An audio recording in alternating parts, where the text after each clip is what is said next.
और इस वक्त की सबसे बड़ी खबर है कि जीडीपी ग्रोथ के आंकड़े जारी हुए हैं और Q4 यानी चौथी तिमाही और वित्त वर्ष 2025 यानी पूरे वित्त वर्ष में ग्रोथ के आंकड़े अनुमान से बेहतर दिख रहे हैं। हमारे साथ जुड़ गई हैं इकरा की चीफ इकोनॉमिस्ट अदिति नायर। तो अदिति, आप नंबर्स अगर आपने देखे तो Q4 और फिर ओवरऑल पूरे साल पूरे वित्त वर्ष की जीडीपी अनुमान से बेहतर कह रहे हैं हम, लेकिन आपका इस पर क्या कहना है? जी बिल्कुल। हमने इस क्वार्टर के लिए जीडीपी ग्रोथ का एस्टिमेट जो लगाया था वो 6.9% था। तो 50 बेसिस पॉइंट्स उसके ऊपर जो आंकड़ा आज आया है काफी एक हेल्थी अपटिक है।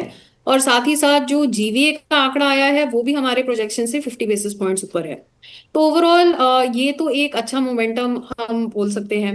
लेकिन अगर हम सिक्वेंशियल क्वार्टर्स में देखें तो एक इंटरेस्टिंग पॉइंट मैं ट्रेंड आपको पॉइंट आउट करना चाहूंगी। जो जीवीए ग्रोथ है वहां पे हमने देखा कि Q3 में 6.5% का रिवीजन होके आया है। और उससे बढ़ के 6.8% से पे जीवीए ग्रोथ आई है। लेकिन जो जीडीपी ग्रोथ है वो Q3 में 6.4% थी और वो उछल के 7.4% पे आ गई है। तो एक बहुत वाइड गैप जो निकल के आया है इस क्वार्टर में जीडीपी और जीवीए ग्रोथ के बीच में। वो इसलिए है क्योंकि नेट इनडायरेक्ट टैक्सेस में काफी अच्छा इंक्रीज आया है, क्योंकि सब्सिडीज गवर्नमेंट के इस क्वार्टर में काफी कम थे पिछले क्वार्टर्स के मुकाबले। तो ये एक टेक्निकल पॉइंट है कि इन दोनों आंकड़ों में इतना फर्क क्यों है इस क्वार्टर में। ओके, थैंक यू, आपने उसको एक्सप्लेन किया। अच्छा अदिति, एक तो ये है कि जो अनुमान है उससे नंबर बेहतर आए। एक ये कि अगर हम पिछले साल के मुकाबले सेम क्वार्टर या फिर पूरे वित्त वर्ष की बात देखें तो नंबर शायद कम है। ये अंतर को कैसे देखेंगे? देखिए ये बहुत इंटरेस्टिंग पॉइंट है। पिछले साल का ग्रोथ 8.2% होता था, वो रिवाइज होके 9.2% हो गया है। और उसके मुकाबले इस साल का ग्रोथ 6.5% पे आया है। तो काफी शार्प मॉडरेशन है एनुअल ग्रोथ नंबर्स में। ये है क्योंकि एक तो जो इंडस्ट्री साइड थी उधर आई थिंक FY24 में शायद डबल डिजिट एक्सपेंशन थी। पॉसिबली जो कमोडिटी प्राइस साइकिल था वो ज्यादा बेनिफिशियल था ओवरऑल इंडस्ट्रियल ग्रोथ के लिए पिछले साल में। और FY25 में यहाँ पे हमने काफी मॉडरेशन देखी है। मेरे हिसाब से जो इनिशियल डेटा आता है उसमें थोड़ी रिवीजन तो आगे जाके होती ही है। तो डेफिनेटली ये लास्ट वर्ड तो नहीं है। और जो डिस्क्रिपेंसी का फिगर होता है उसमें इस बार काफी एक चेंज है, काफी बड़ा फिगर है। तो इस वजह से भी हम देखते हैं कि काफी बार आगे जाके जैसे जैसे ज्यादा डेटा आता है तो रिवीजन निकल के डेटा में आ जाते हैं। ओवरऑल अगर हम 6.5% की FY25 की ग्रोथ की बात करें, आइसोलेशन में अगर उसे हम देखें तो ये हमारे मीडियम टर्म ग्रोथ प्रोजेक्शन के आसपास ही है। ये बुरा नंबर नहीं है। और ये अगर हम ग्लोबल कॉन्टेक्स्ट में देखें तो भी बहुत ही अच्छा नंबर है। यस, हम्म। पिछले साल के मुकाबले एक स्लो डाउन है। हम्म। मेरे ख्याल से उसका एक लार्ज पार्ट है कमोडिटी प्राइसेस का साइकिल। जी, ठीक है। ठीक है, ये तो बात हुई अभी क्या या तुलनात्मक रूप में क्या। अब यहाँ से आगे तो अदिति, अच्छे मॉनसून का प्रेडिक्शन है, ऑनसेट भी काफ़ी जल्दी हो गया, एक बहुत बड़ा इंडियन इकोनॉमी के लिए एक फैक्टर होता है। इसको आगे चलते हुए कैसे आप फैक्टर इन होते हुए देख रही हैं? देखिए मॉनसून अबव नॉर्मल होना, on the face of it we like to see that obviously above normal monsoon is better than below normal monsoon. लेकिन अबव नॉर्मल मॉनसून में टेम्पोरल और स्पेशल डिस्ट्रीब्यूशन बहुत ज्यादा इंपॉर्टेंट हो जाते हैं। Concentrated periods of heavy rainfall agriculture के लिए इतने अच्छे नहीं होते। होपफुली वो बहुत ज्यादा इस तरह की एक्सेसिव रेनफॉल हमें नहीं देखने को मिलेगी। दूसरी बात है कि कुछ सेक्टर्स ऐसे भी होते हैं जहां पे ज्यादा बारिश होने से एक मंदी आ जाती है। जैसे कि इलेक्ट्रिसिटी जनरेशन को देख लीजिए। हाउस होल्ड सेक्टर का भी और एग्रीकल्चरल सेक्टर का भी जो डिमांड होता है इलेक्ट्रिसिटी के लिए वो ज्यादा बारिश के टाइम कम हो जाता है। सेकेंडली जो आपके जो पीक समर का मंथ है, जैसे अब जून शुरू हो रहा है, अगर अर्ली रेन्स होंगी तो एसी, फ्रिज, ऐसे वाले कमोडिटी, ऐसे वाले कंज्यूमर ड्यूरेबल्स का तो पीक सीजन अभी आगे है।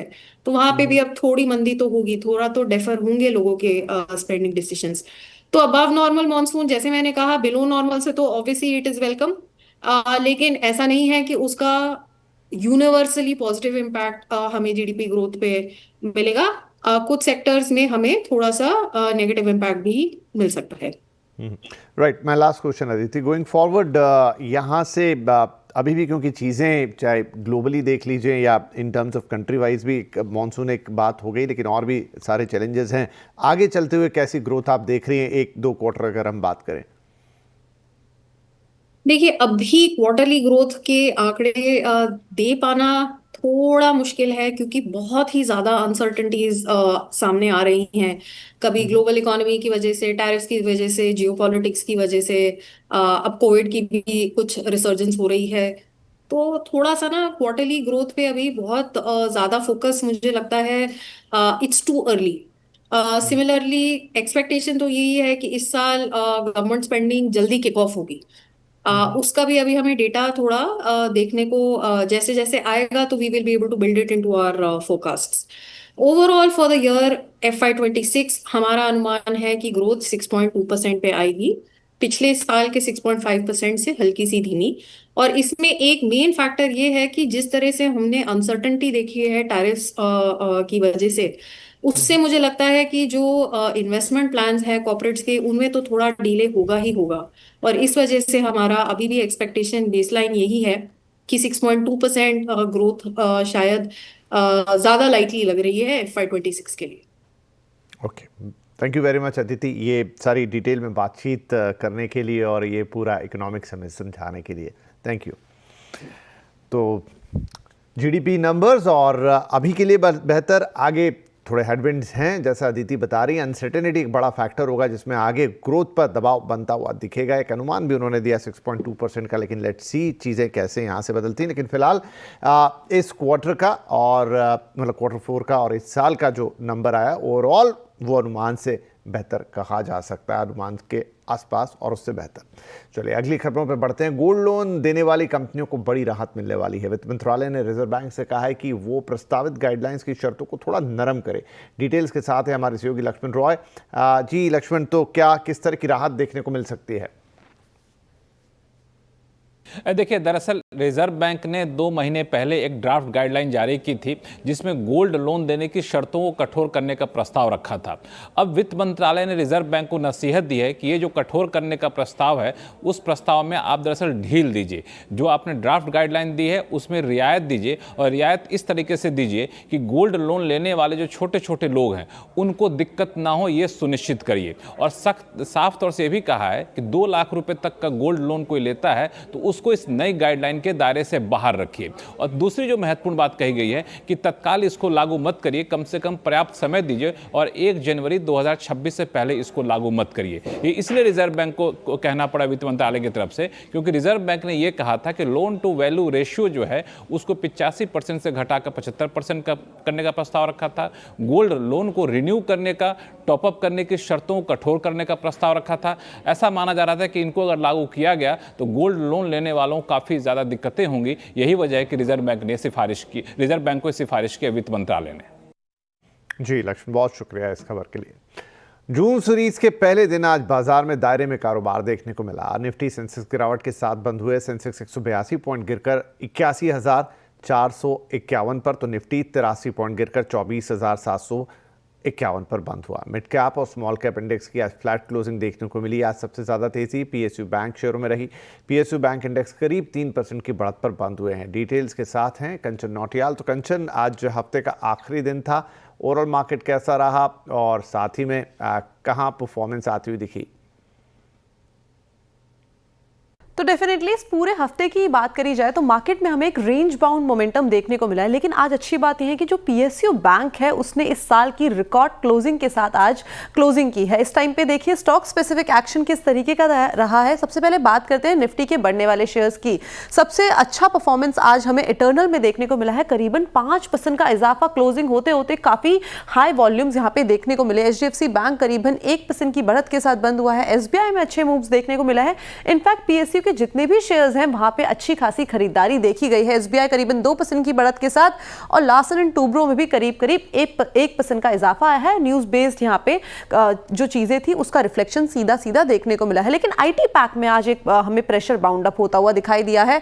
साथ में अगर हम बात करें निफ्टी के गिरने वाले शेयर्स की तो बजाज ऑटो यहाँ पे करीबन 3% की गिरावट देखने को मिली है। नंबर्स आए थे, नंबर्स के बाद ये रिफ्लेक्शन है, स्ट्रीट ने रिस्पेक्ट नहीं किया है। हिंडाल्को की बात करी जाए क्योंकि मेटल पैक भी आज कहीं ना कहीं पेन में आता हुआ दिखाई दिया है। करीबन 3% के लॉस यहाँ पे देखने को मिले हैं। HCL टेक में करीबन 2% और श्रीराम फाइनेंस भी करीब करीब 2% की गिरावट के साथ बंद हुआ है। मिड कैप की तरफ नजर डालते हैं। बढ़ने वाले शेयर में सुजलॉन एनर्जी, यहाँ पे नंबर्स आए थे, उसके बाद मैनेजमेंट की कमेंट्री भी काफी स्ट्रॉन्गर साइड में आई है और मैनेजमेंट ने गाइडेंस भी एक पॉजिटिव नोट पे दी है, जिसके बाद 9.5% के हमें करीबन मूव देखने को मिले हैं अपसाइड में। BSE आज जितने भी आप कैपिटल मार्केट के स्टॉक देख लीजिए वहां पे जो मूव्स हैं उसमें एक अच्छा खासा हमें एक इजाफा देखने को मिला है। यहाँ पे भी करीबन 9% का इजाफा। मुथूट फाइनेंस की बात करी जाए तो यहाँ पे करीब 7.5% की तेजी देखने को मिली और बैंक ऑफ महाराष्ट्र करीबन 6% की बढ़त के साथ बंद हुआ है।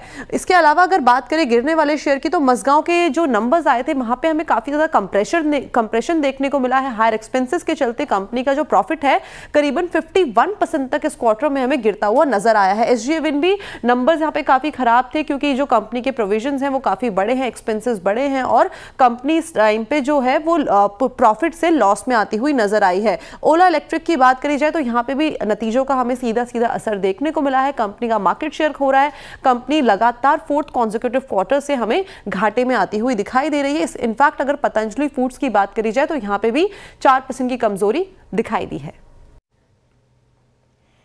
जी शुक्रिया। अब बाजार की नजर अब 1 जून से आने वाले ऑटो बिक्री के नंबर्स पर होगी, तो कैसे रह सकती है मई की ऑटो बिक्री, बताने के लिए अब हमारे साथ हैं हमारे सहयोगी यतिन मोहता। यतिन, क्या उम्मीद की जाए इस बार?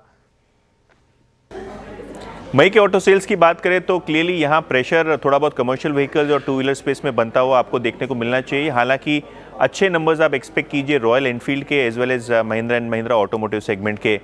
शुरू करते हैं कमर्शियल व्हीकल्स के साथ और अशोक लेलैंड के नंबर्स एक्सपेक्टेड हैं लगभग 15,000 यूनिट्स के आसपास और यहाँ आपको ओवरऑल बेसिस पे नंबर्स फ्लैट ही दिखेंगे साल दर साल बेसिस पे। टाटा मोटर्स पे आते हैं तो यहाँ लगभग 5% की डिक्लाइन आपको देखने को मिलनी चाहिए क्योंकि जो पैसेंजर व्हीकल सेगमेंट है एक्स ऑफ इलेक्ट्रिक व्हीकल्स और जो कमर्शियल व्हीकल सेगमेंट है यहाँ प्रेशर्स आपको पिछले 2-3 महीनों से देखने को मिल रहे हैं, वो कंटिन्यूड रहेंगे। मारुति की बात करें तो 1,80,000 यूनिट्स के आसपास सेल्स ग्रोथ की एक्सपेक्टेशन है, लगभग 3% की ग्रोथ यहाँ देखने को मिलेगी। और Mahindra and Mahindra automotive order book healthy है दोनों ही इलेक्ट्रिक व्हीकल सेगमेंट के लिए और SUV सेगमेंट के लिए, तो यहाँ आप देखेंगे लगभग 16% की ग्रोथ। ट्रैक्टर सेगमेंट की बात करें तो यहाँ 9% की ग्रोथ दिखनी चाहिए और 40,500 यूनिट्स के आसपास सेल्स एक्सपेक्टेड है जहाँ तक कि ट्रैक्टर सेगमेंट का सवाल है। Hyundai मोटर्स की बात करें तो यहाँ क्लियरली डिसअपॉइंटमेंट रहेगा और अगर हम बात करें तो यहाँ 61,000 यूनिट्स का सेल्स का अनुमान है जो लगभग 4% डिक्लाइन आपको साल दर साल बेसिस पे दिखाएगा। 2 व्हीलर स्पेस पे आते हैं जहाँ बजाज ऑटो का नंबर लगभग 2.25 लाख यूनिट्स के आसपास रहेगा और जो एक्सपोर्ट मार्केट्स हैं और जो 3 व्हीलर सेल्स हैं उसको मिला के लगभग 3,75,000 यूनिट्स के आसपास का नंबर बैठेगा जो लगभग 6% की ग्रोथ रहेगी। और आयशा मोटर्स की बात करें तो यहाँ 22.5% की ग्रोथ देखने को मिलनी चाहिए, काफ़ी शानदार यहाँ ग्रोथ रहेगी। हीरो मोटो की बात करें तो लगभग 5% की ग्रोथ यहाँ देखने को मिलेगी और TVS मोटर्स क्योंकि जो स्कूटर सेगमेंट है वो अच्छा कर रहा है तो यहाँ एक 15% की ग्रोथ एक्सपेक्ट कीजिए साल दर साल बेसिस पे। जी यतिन शुक्रिया। वित्त वर्ष 2025 में सरकारी बैंकों को रिकॉर्ड मुनाफा हुआ है। इतना ही नहीं, सरकारी बैंकों के मुनाफे की रफ्तार भी निजी बैंकों से ज़्यादा रही है। चौथी तिमाही के नतीजों के बाद मोतीलाल ओसवाल फाइनेंशियल सर्विसेज ने बैंकिंग सेक्टर पर एक खास रिपोर्ट निकाली है। रिपोर्ट में क्या है ये जानने के लिए अब हमारे साथ हैं हमारी सहयोगी कंचन नौटियाल। तो ये अच्छा एक फैक्ट है कि इस बार सरकारी बैंकों ने आउट परफॉर्म कर दिया है। कंचन, प्राइवेट बैंक्स को क्या कह रही है रिपोर्ट?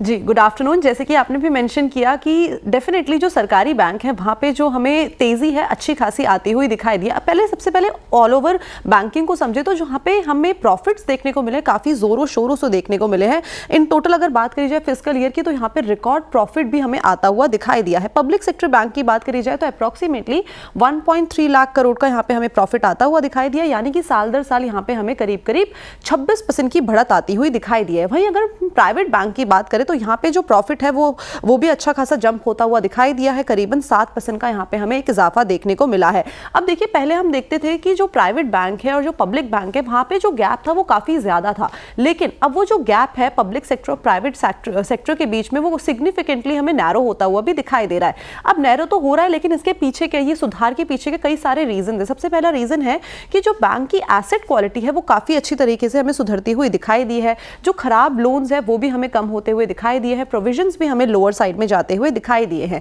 साथ ही जो बैंक की नेट इंटरेस्ट इनकम है उसमें एक अच्छा खासा तेज उछाल देखने को मिला है, जिससे कंपनी की ओवरऑल जो बैंक्स की जो ओवरऑल प्रॉफिटेबिलिटी है उसको अच्छा खासा एक बूस्ट मिला है। यही नहीं बल्कि जो गवर्नमेंट की तरफ से पॉलिसी सपोर्ट भी है उसने भी एक अच्छा खासा बूस्ट दिया। और पहले हम देखते थे कि कोई भी जाके जिसका सिबिल कम भी होता था वो उसको बैंक जो है लोन इजीली एक्सेस कर देता था, लेकिन अब सिबिल को काफी अच्छी तरीके से तलाशा जा रहा है और जिसका हाई सिबिल है उसको ही जो लोन्स है वो इस टाइम पे जो बैंक्स है वो प्रोवाइड कर रहे हैं। तो ये कुछ रीजंस है जिसकी वजह से बैंक की जो एसेट क्वालिटी है वो सुधरी, और बैंक की एसेट क्वालिटी सुधरी है तो उससे बैंक का प्रॉफिट और नेट इंटरेस्ट इनकम में भी एक उछाल आता हुआ दिखाई दिया है। इस टाइम पे अगर आप देखेंगे मुनाफा, तो आप देखिए कि पिछले साल सेम क्वार्टर यानी कि फिस्कल ईयर 24 के क्वार्टर 4 से लेके फिस्कल ईयर 25 के क्वार्टर 4 तक हमें एक तेज उछाल देखने को मिला है पीएसयू बैंक के यहाँ पे कंपनी के बैंक्स के मुनाफे में। वहीं अगर हम प्राइवेट बैंक की बात करें तो यहाँ पे भी हमें एक स्टैग्नेंट ग्रोथ ही देखने को मिली है।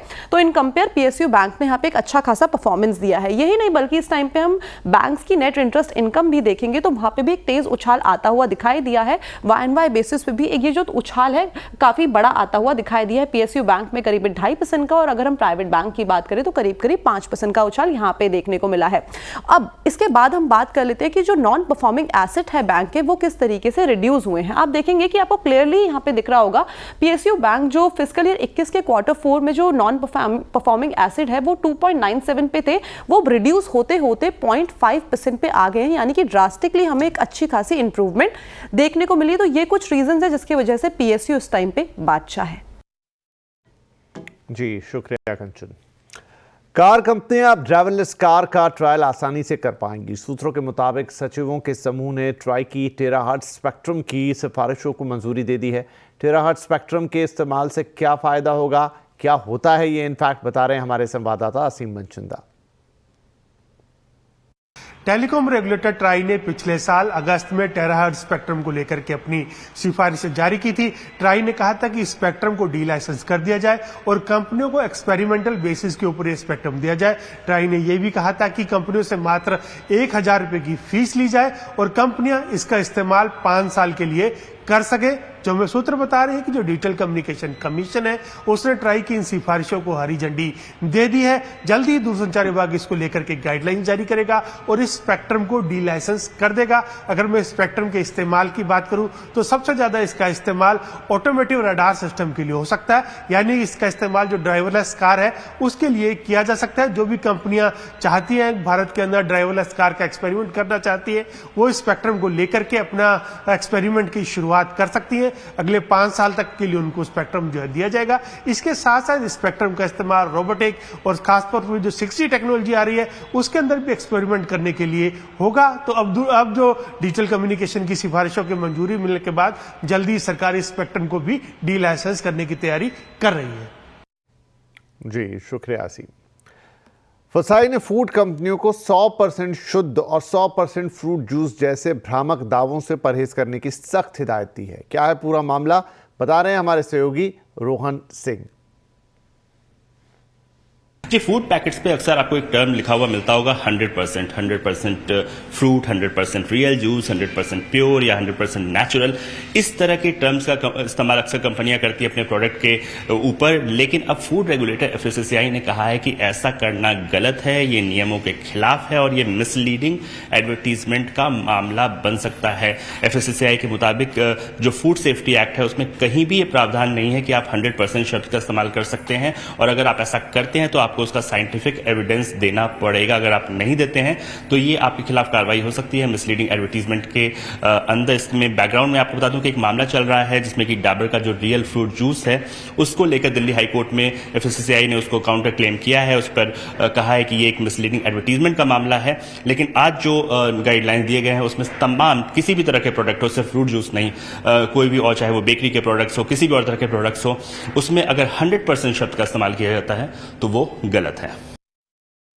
जी शुक्रिया रोहन। और ग्राहकों को भी ये ध्यान देने वाली बात है कि ऐसे बहुत सारे प्रोडक्ट बाजार में आते हैं जिसमें 100% जैसा बता रहे थे नेचुरल फ्रूट जूस और बाकी चीज़ें लिखी रहती हैं, लेकिन FSSAI ने जो इंडिया के फूड रेगुलेटर वो कह रहे हैं कि ये एक भ्रामक तरीका है चीज़ों को बेचने का, तो सावधान।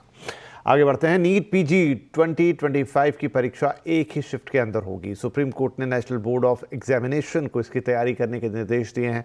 कोर्ट के मुताबिक अलग अलग शिफ्ट के पेपर में समान लेवल के आसान या मुश्किल सवाल नहीं हो सकते। ये परीक्षा 15 जून को ही तय है। ज़्यादा जानकारी के लिए अब हमारे साथ हैं हमारे संवाददाता असीम मनचंदा। तो असीम, एक बड़ा बदलाव है इस परीक्षा के उसमें कि अब एक ही शिफ्ट में एक ही बार में पूरी परीक्षा होगी, क्या कहा है सुप्रीम कोर्ट ने?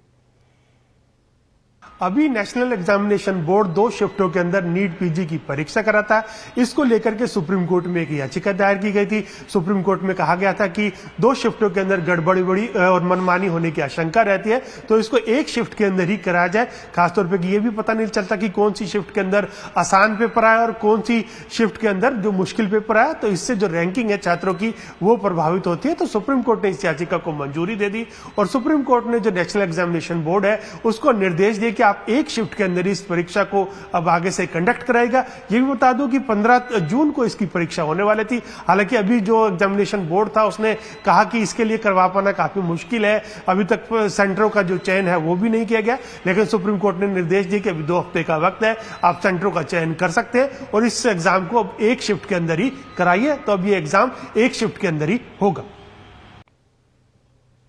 जी असीम, बहुत शुक्रिया। और अब वक्त एक छोटे से ब्रेक का, और ब्रेक के उस पार कुछ और खबरें।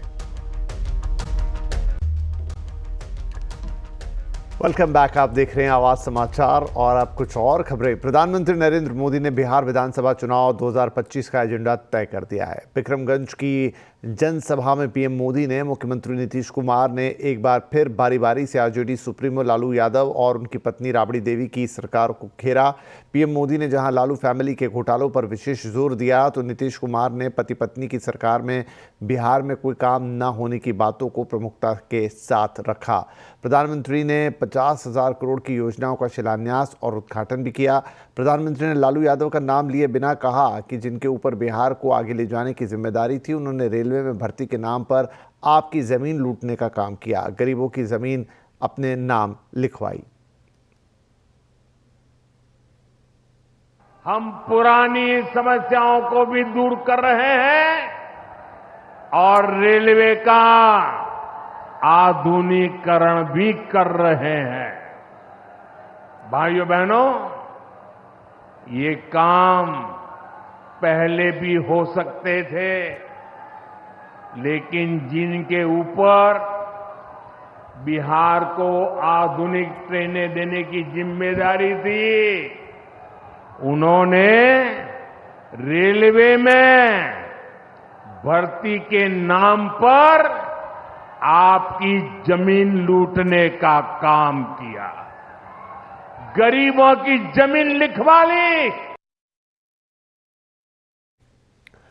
प्रधानमंत्री ने कहा कि पहलगाम हमले के बाद उन्होंने बिहार से ही कहा था कि आतंकवादियों और उनके आकाओं को मिट्टी में मिला देंगे। आज अपना वादा पूरा करके वो बिहार आए हैं। बिहार की धरती पर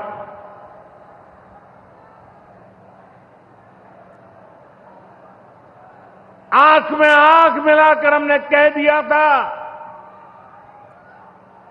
आतंक के आकाओं के ठिकानों को मिट्टी में मिला दिया जाएगा।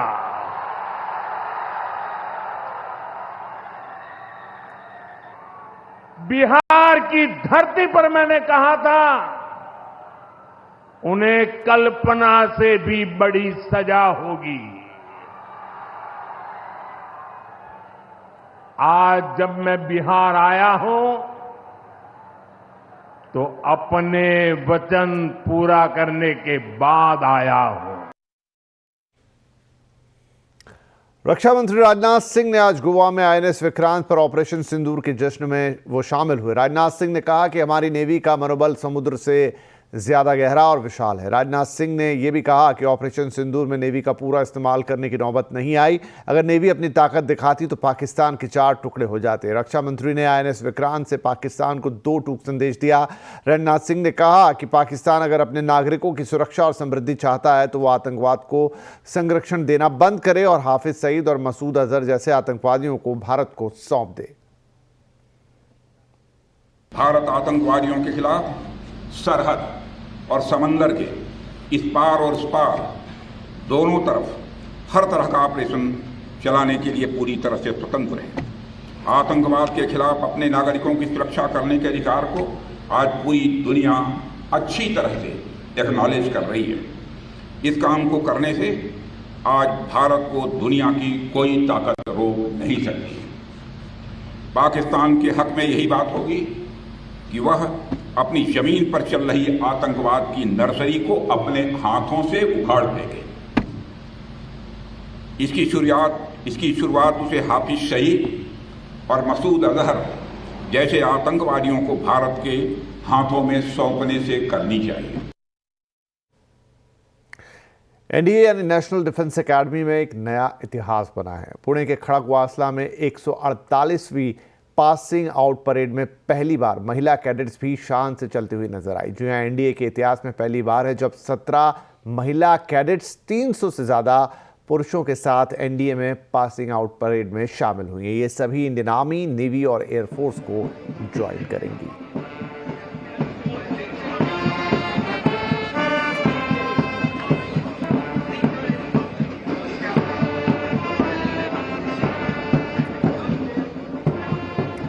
5 साल के बाद कैलाश मानसरोवर यात्रा फिर से शुरू हो रही है, लेकिन इसका खर्च चीन के कारण पहले के मुकाबले बढ़ गया है। क्यों महंगी हो गई है कैलाश मानसरोवर की यात्रा? देखिए केतन जोशी की रिपोर्ट।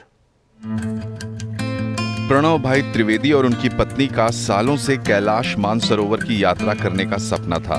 पिछले 5 साल से चीन के कारण ये यात्रा बंद थी, लेकिन अब ये अगले महीने से फिर से शुरू हो रही है। लेकिन पहले के मुकाबले कैलाश मानसरोवर यात्रा का खर्च काफी बढ़ गया है। हालांकि बढ़े हुए खर्च को दरकिनार करते हुए प्रणव भाई जैसे यात्री कैलाश मानसरोवर जाने के लिए काफी उत्सुक हैं। ये बजट से कुछ ज्यादा हो रहा है और जो हमने सोचा था उससे ज्यादा कॉस्टिंग होगी, ये जो भी अभी इजाफा किया गया है उसकी वजह से। लेकिन ये ऐसी चीज है और ऐसी यात्रा है जिसके लिए बजट मायने नहीं रखता। तो कुछ भी हो हम जाएंगे और कैलाश पर्वत का दर्शन करना हमारी प्रथम प्राथमिकता ही रहेगी। भारतीय लोगों के लिए कैलाश मानसरोवर की यात्रा नाथुला और लिपुलेख के रास्ते से होती है। 21 से 24 दिन की यात्रा में तीसरे दिन ही चीन की सरहद में एंट्री हो जाती है, जो पवित्र मानसरोवर तक होती है। वीजा, लोकल सपोर्ट, रहना और खाना, इन सब पर 30% से लेकर 50% तक इस बार चीन ने बढ़ोतरी कर दी है। पहले यात्रा पर प्रति व्यक्ति खर्च करीब 1,60,000 रुपए तक आता था, जो अब बढ़कर करीब 2,40,000 से 3,30,000 रुपए तक हो गया है। कैलाश मानसरोवर यात्रा 5 साल के बाद फिर से शुरू हुई है। हालांकि उसमें 50% के आजू बाजू का हाइक है इस टाइम, लेकिन टूरिस्ट यात्री के लिए इसकी कोई इतनी ज़्यादा इफेक्ट नहीं है। जो भी बुकिंग्स हुए हैं, बहुत सारे बुकिंग्स हुए हैं, इंक्वायरीज भी बहुत सारी है, तो we are expecting good tourist flow for Kailash Mansarovar Yatra. यात्रा के दौरान घोड़ा भाड़े पर लेने से प्रति व्यक्ति 36,000 रुपए और सामान ढोने के लिए पोर्टर का 14,000 रुपए अलग से लगता है। नेपाली हेल्पर की पहले फीस नहीं थी, लेकिन उसके नाम पर भी अब चीन यात्रियों से ज्यादा पैसे ले रहा है। चीन लगातार भारत के लिए मुसीबत का सबब बन रहा है, लेकिन यात्रियों का जोश देखकर हम कह सकते हैं कि आने वाले सालों में मानसरोवर यात्रा और भी सरल हो सकती है। केतन जोशी, अहमदाबाद। और जून में कहाँ निवेश करना रहेगा फायदेमंद, क्या कहती है आपकी राशियां, कहाँ बनेगा बढ़िया रिटर्न, सब कुछ बताएंगे सेलिब्रिटी एस्ट्रोलॉजर चिराग दारूवाला। आज शाम 5:57 पर जरूर जुड़िएगा हमारे साथ।